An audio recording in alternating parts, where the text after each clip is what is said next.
But before we get started, allow me to say a few words about the horrific mass shootings that occurred over this weekend in El Paso and Dayton. Like all Americans, Karen and I were outraged and sickened by these barbaric attacks.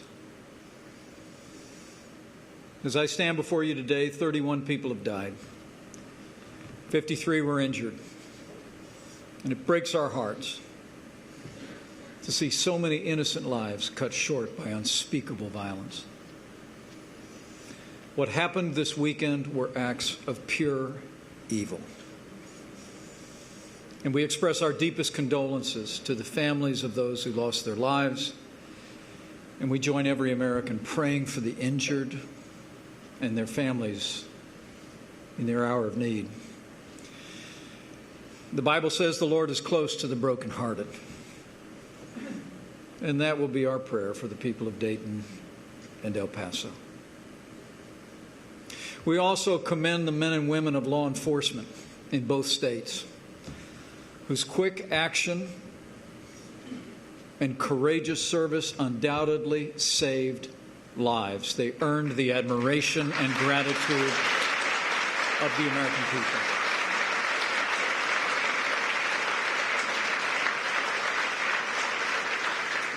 As President Trump said in his address to the nation yesterday, hate has no place in America. And the sinister ideologies of racism, bigotry, and white supremacy must be defeated.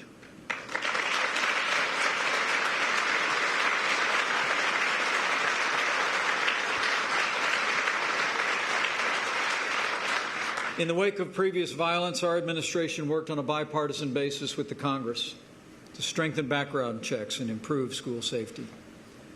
And in the wake of this weekend's mass shootings, the President has brought the full resources of the federal government to assist law enforcement in investigating and prosecuting those responsible for these heinous acts.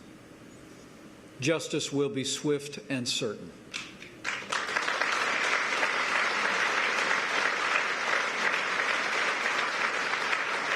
The President has also directed the FBI to use all legal means available to disrupt hate crimes and to prevent domestic terrorism before it occurs.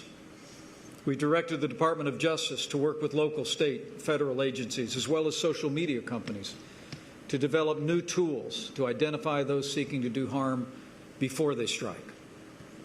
And the President called for all of us to work together to end the glorification of violence in our society and to reform our mental health laws. We'll work to identify and treat, and where necessary, involuntarily confine all those deemed a risk to themselves or the public safety.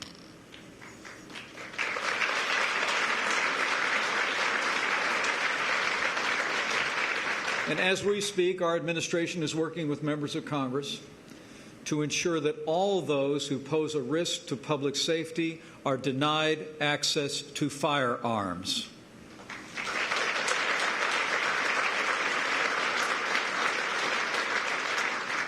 And finally, because justice delayed is justice denied, we're developing legislation to ensure that those who commit mass murders face the death penalty swiftly. In years, not decades. And tomorrow, the President and the First Lady will travel to Dayton and El Paso to express the sympathies and support of the American people for all those impacted by these hideous attacks. As the President also said, now is the time to set destructive partisanship aside and find the courage to answer hatred with unity, devotion, and love. Now is the time to overcome evil with good.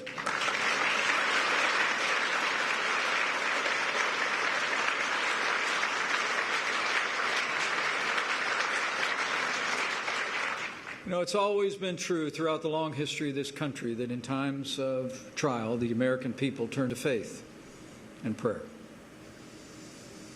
The Bible tells us that if His people who are called by his name will humble themselves and pray, that he'll hear from heaven and he'll heal our land.